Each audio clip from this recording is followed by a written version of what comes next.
Hello, my name is Ariel Clouse, and this is part two of my signature project presented for SE504. The title of my signature project is The Effects of ABA Therapy on Behavior in the K-5 Special Education Classroom.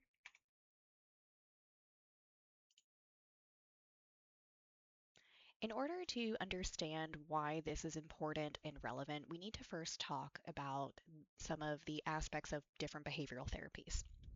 So for the purpose of this study, we are focusing on one specific type of behavioral therapy and modification, which is called applied behavioral analysis or ABA therapy.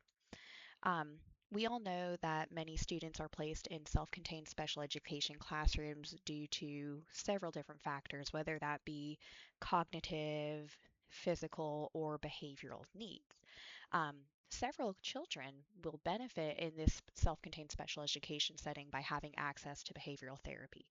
On the outside world, behavioral therapy is not always easy to gain access to. There is long wait lists, we're talking about insurance costs, and there are students who truly could benefit from it but simply do not have access to it due to certain barriers. By taking these practices and incorporating them into the school setting, we're increasing the accessibility of these proven behavioral therapies to provide help to our students in these classrooms. When we talk about applied behavioral analysis or ABA therapy, we're going to focus on the ABC model, which we'll talk about more later. But this really studies the antecedent or what precedes the behavior, B, the behavior, and C, the consequence or what happens after that. Um, we all know that for any sort of intervention, the earlier that it can be applied, the more effective it will be for a student. So we're hoping that by providing this early intervention, it will have a long-lasting impact to reduce these undesirable behaviors during the school day.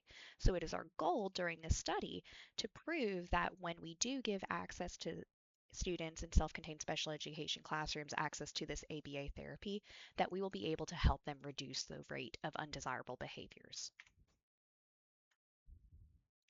So in order to facilitate this study, we needed two classrooms, a control and a test group. These two classrooms do have several things in common.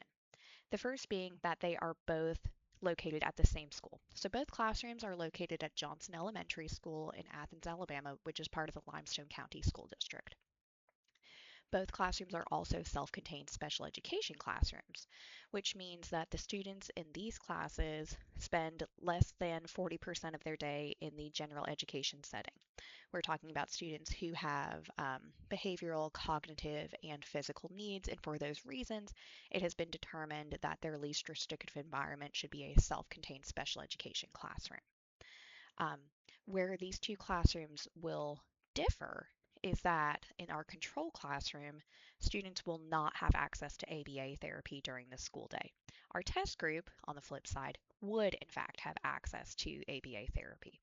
It's the hypothesis of this study that we would see a much greater reduction in the rate of undesirable behaviors with students who were receiving ABA therapy, and we would expect um, a less large increase of undesirable behaviors for our other students in our test group. So for our sampling method for this study, we needed to make sure that it was purposive. And what that means is that we need to as closely as we can, align different variables that could impact the outcome of our study. So for this study, we are trying our very best to match the age of students in the test and control groups, the sex of those students, as well as the disability level. For example, it would not be appropriate to match a 5-year-old male with somewhat verbal communication skills with a 10-year-old female with no verbal communication skills who uses something like sign language or an AAC. So we need to make sure that for this study to really hold water, we need to make sure that to the best of our ability, these three factors are as similar as possible between our control and our test group. The biggest piece of this puzzle, other than actually applying the therapy, would be to process and track our data. So to begin, baseline data is incredibly important anytime you're going to apply any sort of behavioral modification. So each student in both control and test groups will need to have their behavior monitored and tracked using those ABC forms in order to establish a baseline frequency of those behaviors, as well as to note what kind of behaviors. We may see self-injurious behaviors, we may see aggression towards others, antisocial behaviors. It's important that we find a baseline of the frequency, duration, as well as type of these behaviors before we engage in the study, so that way we can track and see if there is any reduction in these undesirable behaviors. Moving into the next phase, the test group would receive ABA therapy as soon as baseline data is collected. On the flip side, our control group will receive no intervention. So both will have that baseline data collected. Moving forward, one will have the intervention applied and one will not. At the end of this study, it is our goal to compare these results to see if the hypothesis stands correct. So we would expect to see that at the end of this, our reduction in undesirable behaviors was much higher in our test group, who was able to get ABA therapy, rather than in our control group. So let's talk about who is going to be critical in making this process work. The first key player that we have here is going to be our BCBA, or our Board Certified Behavior Analyst. Um, these are the people who are going to be providing initial instruction and will kind of be the head of this project. They are our experts in applied behavioral analysis, or ABA therapy, and they are going to be working with the special education teachers and the paraprofessionals in order to show best practices, how to implement these therapies, how to reinforce these therapies, and what that looks like in their classroom.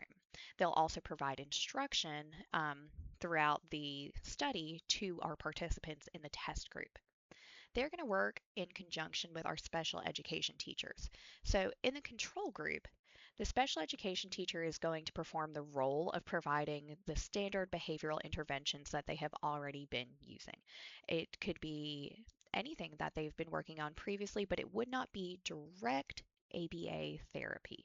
So it's not to say that our control group could not apply any behavioral modifications, but they wouldn't be provided with intensive ABA therapy facilitated by BCBAs. However, the flip side is that in the test group, the special education teacher will actively be reinforcing the practices of ABA therapy that they have learned from the BCBAs.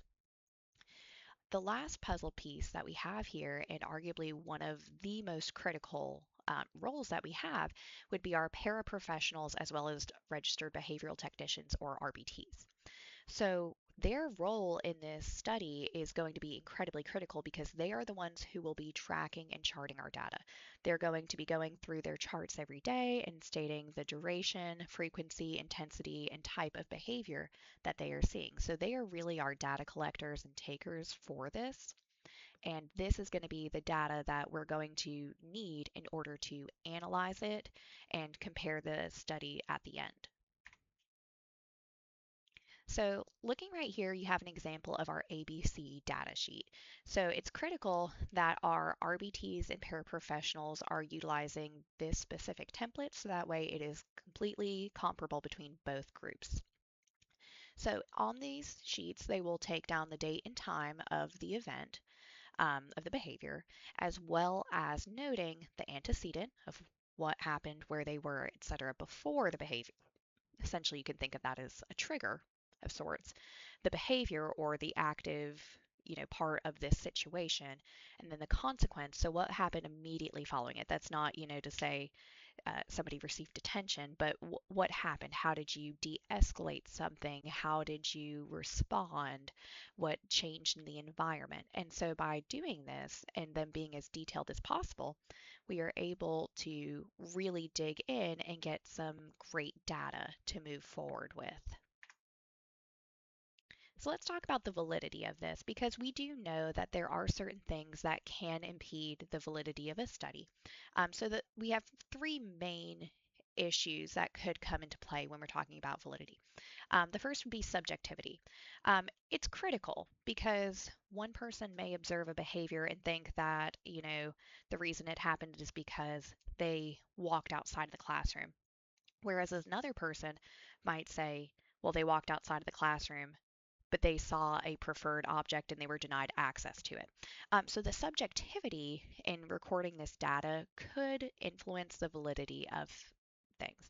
So there needs to be precautions taken in training to make sure that we are remaining as objective as possible. However, there is always the option for human error when it comes to subjectivity because we are humans and not robots. Um, the next threat would be mortality. So if a student moves to a different classroom, they would no longer be a candidate for the study. If a student goes on a long-term or extended break or alternate placement, that would also be a threat to the validity of our study because it would impact our ability to collect data. And the last would be the location. While we have tried to keep these classrooms as similar as possible, there are going to be some slight variations. One classroom may have curtains on their windows where another does not. One classroom may have their door on the left side of the room, whereas the other may have it on the right side.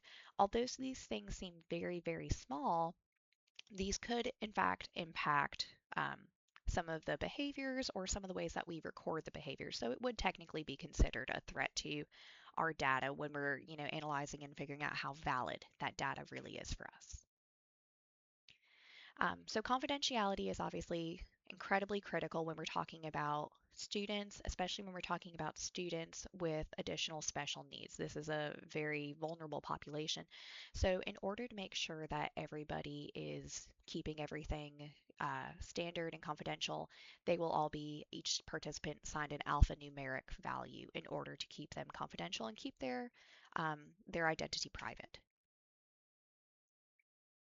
As previously mentioned, this does deal with a special population because we are talking specifically about students with autism spectrum disorder or ASD in self-contained special education classrooms at one school in Limestone County, Alabama. Due to the fact that we have a very vulnerable population in that it includes children as well as children with special needs, the most appropriate thing to do would be for this to go before an institutional review board to make sure that the subjects are protected and make sure that everything has been done appropriately in order to protect the identity and the dignity of each of the student participants. So the projected outcomes is that our control group would present with a slight decrease in undesirable behaviors. They were still receiving behavioral modifications. They may have been applied very consistently. They may not have been applied consistently. But they did not receive any outside support from BCBAs or ABA therapy. On the flip side, we predict that the test group would see a drastic reduction in undesirable behaviors during the research period. Due to their consistent ABA therapy, access to BCBAs, they were able to reduce those behaviors drastically. In reflecting, there are a few things that could make this study even more valuable and make sure that our outcomes were truly as solidified as possible. The first thing is the duration. Of course, the more data you have, the better it is. So this original study took place over the course of 3 months. If we could collect over an entire school year of 10 months, we would have more data to work with and would be able to draw firmer conclusions. Training, previously mentioned, we need that objectivity in what we are doing. So if we were to put all of our paraprofessionals and special education teachers through a training in order to make sure that they are really doing the most objective practices in order to collect the best data, we would get more consistent and better data. And as previously mentioned, consistency is going to be one of the most important things in this study. There needs to be consistent attendance, application of therapies, and data tracking. If one of those things is not consistent, our data does not prove it. Thank you so much for taking the time to listen to this video. I hope you have a wonderful rest of your day.